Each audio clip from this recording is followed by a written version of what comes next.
Le 19 septembre 2012, 22h21. Le train Bien vivre pour bien vieillir quitte la gare du Nord après 2 jours passés à Paris. Il part à la rencontre d'un public en quête de conseils sur le comment bien vivre et bien vieillir après 50 ans. En 2012, un tiers de la population soufflera plus de 50 bougies. Cette exposition itinérante aborde des thèmes variés. L'environnement, les nouvelles technologies, le sport, la santé ou encore la diététique. Le train Bien vivre pour bien vieillir va sillonner la France pendant une quinzaine de jours et s'arrêter dans de nombreuses gares. À son bord, et pour la première fois dans l'histoire des trains exposition, une voiture entièrement dédiée à la santé auditive. Ce train exposition a nécessité 4 mois de préparation. Conception des espaces, des outils, rédaction des panneaux d'information, réalisation de vidéos, mise au point de logiciels, création de documents mis à disposition du public. Travail intense, soutenu et orchestré par les équipes techniques de la société Train Expo SNCF, très expérimentée, puisqu'il s'agit là du 268e train de la sorte. L'association Agir pour l'audition, en partenariat avec l'association France Presbyacousie et le consortium des fabricants d'implants cochléaires, a conçu cette voiture pour permettre à chacun de prendre conscience de l'importance de bien entendre pour bien vieillir et de s'informer sur les solutions à apporter à une audition défaillante. L'originalité de cette voiture consacrée à l'audition ? Un espace de simulation sonore qui permet de comprendre comment une personne qui entend mal entend, ainsi que 3 espaces de dépistage auditif. Les partenaires que je ne saurais tous citer, mais que je vous invite à découvrir sur ce train, nous ont témoigné leur confiance dans une période économique qui oblige à faire des choix. Qu'ils aient pensé que ce train expo s'inscrivait dans leurs priorités, mérite un coup de chapeau, car ce train est fait pour vous, mais surtout grâce à eux. Le train Bien vivre pour bien vieillir a été inauguré en gare du Nord le 18 septembre, en présence de Brigitte Fossey, la marraine, et de Michel Delaunay, ministre délégué aux personnes âgées et à l'autonomie. Madame Delaunay qui a également honoré de sa présence l'inauguration de l'étape de Bordeaux. Ce qui n'est pas clair dans ma tête, c'est quelles sont les indications différentes de l'implant cochléaire et de la prothèse auditive que tout le monde connaît. La prothèse auditive, c'est le plus simple. C'est amovible, ça se met en place, ça se retire, ça évolue avec le temps, on la change à peu près toutes les 4-5 ans. Et puis quand ce système ne fonctionne plus parce que la surdité s'aggrave, à ce moment-là, la prothèse ne marche plus, c'est pas la peine d'en changer, il faut passer à l'implant cochléaire. C'est-à-dire que cet implant cochléaire va s'adresser directement au nerf auditif, sans passer par les cellules de l'oreille interne. Il va envoyer des petites stimulations électriques pour faire comprendre la parole. On ne le sait pas assez. Oui, c'est important, on ne le sait pas assez. Très fréquenté à chaque étape, le train Bien vivre pour bien vieillir a accueilli plus de 20 000 visiteurs, chacun restant en moyenne à bord plus d'1 heure. La durée habituelle est plutôt de 20 à 30 minutes. Donc je vous invite tous à faire ce parcours. On en ressort déjà mieux. Un public intergénérationnel, de 8 ans à 105 ans, n'hésitant pas à interroger les professionnels présents. La voiture audition a sans doute été la voiture la plus fréquentée de cette exposition, avec un taux d'occupation des espaces de test auditif maximum. Dog got the mighty, let me tell the news. My head got wet in midnight dew. Great God, I've been down on my bending knees, talking to a man from Galilee. My God spoke and he sounded so sweet.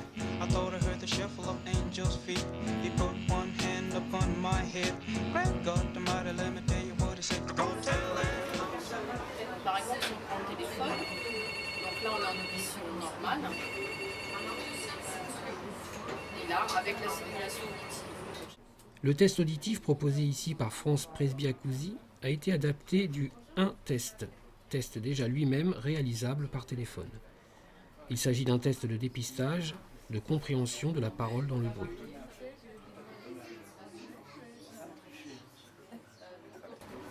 Vous tapez votre âge. D'où l'importance de la présence d'un certain nombre d'animateurs chaque jour pour accompagner les personnes lors des tests et surtout les aider à en accepter les résultats. Le résultat de votre test dit que vous devez être un peu gêné pour comprendre la parole dans le bruit. Ça vous étonne? Pas trop. C'est-à-dire que dans votre vie quotidienne, vous vous rendez compte par moment que vous êtes gêné dans certaines situations? Dans quelle situation par exemple? J'écoute la télé et il y a la soupe qui boue. Beaucoup d'échanges ont eu lieu très spontanément entre les visiteurs et avec les différents intervenants. Tout le comportement qu'il faut avoir à la fois quand on est malentendant et vis-à-vis de la personne malentendante, tout ce qui suscite une malentendance, alors soit c'est génétique, médicamenteuse, enfin toutes les origines. Mais en fait, c'est pas dans une... C'est la première paire que vous avez? Oui. L'anonymat respecté par chaque intervenant a certainement contribué à la liberté de parole du public. 2500 tests auditifs ont été réalisés lors de la tournée. 2/3 des personnes testées sont des femmes. L'âge moyen des sujets est de 61 ans et 75% ont plus de 55 ans. 83,5% des personnes testées se sont révélées être gênées dans le bruit et rares étaient celles qui avaient déjà consulté un ORL. Autre animation proposée au public, des conférences visant à expliquer l'importance de préserver son audition pour bien vieillir dans une voiture dédiée et spécifiquement équipée. Ces conférences, tout comme l'arrivée du train dans chaque ville, étaient annoncées en amont par voie de presse régionale et locale et affichage dans les gares. Qu'est-ce que vous pensez de ce genre d'opération comme ça, d'événements? Ça, c'est très bien. Oui, Ça permet de prendre conscience parce oui, ça qu'on n'a jamais le temps. Parce qu'on lui dit, mais il dit que non. On refuse. Ah, mais c'est comme les maladies, on refuse un peu. voilà. Oui, mais c'est ça, non, mais c'est des très bonnes On se sent pas initiatives. vieillir. On se sent pas vieillir, mais ça c'est plutôt bien. Sauf Oui, que ça, on se justement, sent pas pour pouvoir vieillir. continuer à vieillir en forme, il faut prendre Si on ne se soin. regarde pas dans la glace, on remet le temps. Ce wagon est une véritable réussite, si j'ose dire interne, c'est-à-dire avoir réussi à motiver tous les fabricants et tous les distributeurs de prothèses auditives et d'avoir associé bien sûr les fabricants d'implants cochléaires. Évidemment, la plupart des gens viennent pour une surdité banale, la presbyacousie, mais sont intéressés sur le futur éventuel de leur surdité avec l'implantation cochléaire. Donc, c'est une très belle réussite publique avec la présentation qui témoigne de l'intérêt, avec la dimension pédagogique de notre wagon. Le train Bien vivre pour bien vieillir a rencontré un grand succès. La société Train Expo SNCF projette déjà une nouvelle édition pour 2013. Et de peu l'envisager sans une nouvelle voiture concernant l'audition. Dog got the mighty, let me tell the news. My head got wet in midnight dew. Great God, I've been down on my bending knees, talking to a man from Galilee. My God spoke and he sounded so sweet. I thought I heard the shuffle of angels' feet. He put one hand upon my head. Great God,